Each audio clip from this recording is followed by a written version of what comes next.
They say everything is bigger in Texas, but not in AEW, brother. It's a bunch of Diddy men on the 20th of July, 2024. Welcome back to Fog Wrestling. Apparently, this is AEW's new home, away from home, and they're staying in Texas for a few weeks, because you know why? We've got pre-taped garbage, and no need to fear. You've got megastars tonight. Well, that is if you few Roderick Strong, and Tohiro Ishii, and Tony Nese, Ray Phoenix, and Darby Allin as stars. I view them as jobbers, to be perfectly honest. Diddy jobbers. I mean, you combine them all together, and you get a grand total of 6 feet.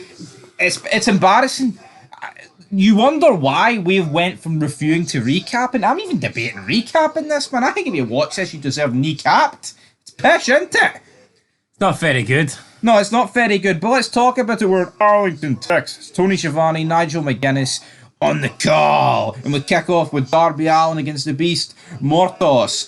Darby Allin wins, I'm sure. By the way, I seen a video of the opposite of the hard cam. Or whatever, and there's no one there. Yeah, I mean it's actually really bad. They maybe got like the front 2 rows sold it, but maybe 25 people. Rest of it's just darkness, black, empty seats. See, if there's a lot of people employed by AEW, I think they would just send them out there and try and fill up something. I mean, there's honestly like, see what you're right. See off the hard cam, there's no difference between AEW now and during the pandemic. No, AEW actually during the pandemic put people out there, which is weird, but Darby Allin. Well, I think WWE did the same thing, to be fair. That was more in NXT though, wasn't it? They had the Thunderdome gimmick and main roster. I thought they did it in Raw and SmackDown as well, but I can't remember. I tell you, I think, maybe not right now, but I think in a few years, I think actually going back and watching some of those pandemic shows is worth a while. I seen a clip of Randy Orton. I don't know if you remember this, but he snuck into the Legends locker room with a gas mask on and turned the fucking lights off, and he had night vision on. And he battered like Shawn Michaels and Ric Flair and Christian. And Big Show? Aye. What the fuck was that? That's Vince McMahon, isn't it? At least that's something memorable, man. I know, it reminded me of the game Splinter Cell. Aye, Splinter Cell, but this show is more enjoyable than 10 splinters rammed up your arse. Not really, because it sucks, damn it. But we've got Darby Allin picking up the win. Now, according to Wrestle Headlines, this one absolutely ruled. Did it rule for you? Didn't see it. Even talking about it fucking depresses me, so I don't think watching it would have done me any favour. Darby says people tell him to slow down because he won't be able to walk at 30. But he says he's 30 and he feels great. See this? I'm 30 and I feel great. Look at, I bet if you asked Jeff Hardy, did he feel great at 30? It might have been high, like, but he still would have said yes. Look at Jeff Hardy now. The guy does a swanton and he can't even roll forward. He has to roll back. Like he shat himself. These guys will be done when they get to anybody's age. I mean, look at like Taker and Sting. Guys that could still go well into their 50s. Sting could go well into his 60s. These guys won't be able to walk by their 40. Yeah, they're not going to be in good shape, I don't think, but... See, doing coffin drops, man, and all that shite, it's a recipe for disaster.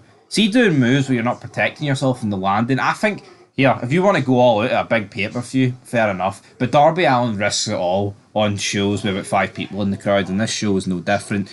The Acclaimed and Daddy Ass are here. Blood and Guts isn't about scissoring or rapping. It's time to nut up or shut up. Oh yeah. Sounds a bit gay. Does sound a bit gay. I mean, everything they do is a bit, Daddy fucking ass. Says it all. Up next, we've got Sky Blue taking on Akira Shida. So, yeah, you made a fit on this. Was it a bad botch? Was it a big botch? Or was it simply just an injury? It wasn't really a botch, it's just a fucking dumb manoeuvre and injured. Knee, hip injury, we're in that territory. Ankle. Well, according to Wrestle Headlines, it was a knee or hip injury.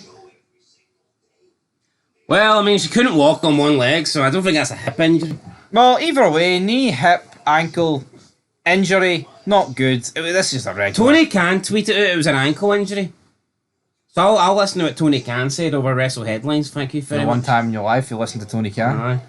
Tony Khan. Right, Lance Archer is backstage and he's beating the holy heck out of everyone for seemingly no reason. And who's everyone? Doesn't actually specify. Chris Jericho goes out, hey guys, I want a match Suzuki blow for blow, guys. Match for match, guys. Experience for experience, guys. Suzuki shouldn't have turned down Jericho offer. Living tweet versus Mother Grandpa. Thanks, guys. Tony Nese takes on Ray Phoenix up next. We've got the premier athlete brand. Ray Phoenix is with Alex Abrahantes. You hate him. I hate everybody involved in this match. This is a match that... I think it's actually fucking scary, to be honest, what these guys are on. Tony Nese is probably on like $1 million a year. You're laughing. Is he? Would you be surprised? Probably not, no, I'll be honest. It's fucking... No, it's actually sick, then, man. Look at all these people out there that have worked all their days, won't see $1 million in their puff. You know, lucky if they get like a tenner for their allowance, and this prick's walking around with millions. Look at them all. Does that make you actually sick? Tony Khan has literally just made a bunch of journeymen, a bunch of guys that belong in the indies. He's just made a whole shitload of people probably millionaires. Or he's at least gave them the chance they would never have had to earn millions over, years. These are guys that should be working shows for like $50 a night. Aye, but instead they're on the big AEW con. It's actually insane, like. No, I think it's insane. Ray Phoenix wins. It's fucking scary more than insane for me. I mean, I guess it's both. It's a fucking mess, man. People can talk about guaranteed contracts, killed the business, but at least the guys in WCW that got it fucking warranted it, man. Stevie Richards must look back and go, hold on, I was on $75,000 a year with WWE. Yeah. And you look at AEW, and you just know that these guys, these bums, these nobodies, they're probably the people in the crowd are paid more. Minimum, they're on like $500,000 a year. Yeah. No, it's sick. We've got Tony Schiavone, interview with FTR. Like, look at the Young Bucks, alright? Fucking awful tag team. Yet you just know they're on multi-million-dollar contracts a year, and they're gonna retire and have more money than probably any other tag team in the history of pro wrestling. Which is mental to think of, but... You just... Because they've been in AEW as EVPs, as top guys for the existence of the company, the Young Bucks have probably earned more by the time they retire. Well, they will have earned more than the Hardys, the Dudleys. Probably even Edge and Christian. And Edge would have made quite a lot, you'd feel, as a top guy that main evented Mania and stuff, but yeah, it's fucking sick. Yeah, Dax Harwood says, my back's sore, but I'm looking forward to watching the Young Bucks. So Young Bucks get mentioned here. The road will end at Wembley. Who will win in that match? Well, who's fighting? No, I believe it's going to be FTR against the Young Bucks at Wembley. Wow, I've never seen that before. I know, fuck. Fresh match. Oh yeah. Akira Shida's here. And she came to fight for Collision. She wants to fight Dr. Britt Baker Wednesday at Dynamite. Don't know, we went from Mexican to Sean Connery back to Japanese there, all in one. You love it. But we got Tahimo Ishii taking on Roderick Strong. Roderick Strong wins. I'm actually just sick of wrestling. I'm sick of talking about it. I wish I could talk about guys that were fucking good. The difference is, see if I was talking about guys that were actually good, I wouldn't be doing recaps. And that's not to say when I actually sit up and waste 2 hours of my fucking Friday night watching SmackDown, it's any good, but I sure as hell ain't going to watch this. Up next, I'm actually going to let you take... Just read those two names there. Hologram versus Gringo Loco. Now, Hologram is the next big thing, I guess, in AEW. Didn't mean to rip off Brock Lesnar's tag there, but I did. I'm not too... He'll rip off of a Brock. Apparently, it's not Ricochet, though. So, not quite sure who it is, but yeah, Hologram is... I made a fed about a couple of weeks ago revealing who it was, but I actually can't remember who it is. And that just shows you, if he was relevant, I would remember who the guy is, but he picks up the victory. I believe it's someone from Mexico. It is, yeah, I can't remember his name though. So nobody then? No, the Fun Erichs though, they're in the arena. They're here with Dustin Rhodes. Never thought the Fun Erichs were any good. Extremely overrated. I cannot believe they made a movie about the Fun Erichs. Yeah, you think of it, everybody in wrestling, and they decide that the Fun Erichs are the ones that need a movie based on them. We always bury the Hearts, but fuck me, look how much you've got with the Hearts. The fact they've got this Owen Hart Foundation Plus all shit. the controversial shit you've got with the Hearts as well. Yeah. I couldn't name you one thing the Fun Erichs did. Most of them died at an early age. That's not really a thing you can make a movie about. Well, most of them died, the Hearts died at an early age as well, so... Yeah, but I mean, I think when the Hearts died, it was a bit more relevant. The Fun Erichs died, no one really knew who they were. Yeah, I didn't think did the Fun Erichs have a dungeon? Did they? Probably lived in a dungeon. That's plenty. Anyway, match 6, Lumberjack match. Deonna Purrazzo taking on Thunder Rosa. Deanna Prosa wins. I was hoping for you to tag me in there because I've got nothing really to fucking say about it. Yeah, these two have been embroiled in a feud, I guess, for months now.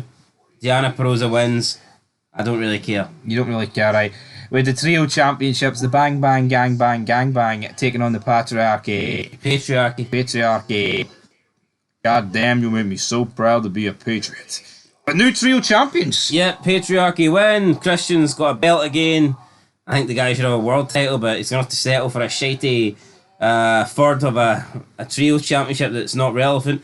But, I mean, whatever. New trio champions. I mean, good for Christian, but I mean, I just think this guy's beyond. He's above worthless trio belts. AEW's a mess, man. You've got Christian who'll appear on Collision, then he could miss like Dynamite, Collision, then Dynamite, then appear back in the Collision. But then you've got people in WWE like fucking Michin that's appearing like 10 times a week. AEW needs a brand split and they need to actually use it correctly. They've got that many belts, they've got that many shows. It's time to incorporate it into our company. Aye, we need to do something. Maybe we could do our own wee AEW brand split here on Fog Wrestling. Maybe we'll do that. Might actually put a wee brand split up. Why not? No, we could do that. We tier list or something. Anyway, guys, that's going to do it. We'll be back with a review next week. A bit lazy this week. Recapped, I think, 2 shows. But, I mean, just let's be honest. Out of the 5 shows that we review, I do feel like Collision and NXT are not worthy of being watched. You're not worthy of seeing Fog Wrestling's eyeballs, guys. Anyway, till next time, we can't rate it. It's not applicable. Tempted to cross the line and watch TNA again, to be fair. And we recap TNA this week as well. Oh, God. And Slammiversary. Oh, God. 4 recaps and 3 reviews. We're dropping the ball here. We are dropping the ball, but wrestling dropped it a long time ago. We're just playing catch-up. Till next time. Peace.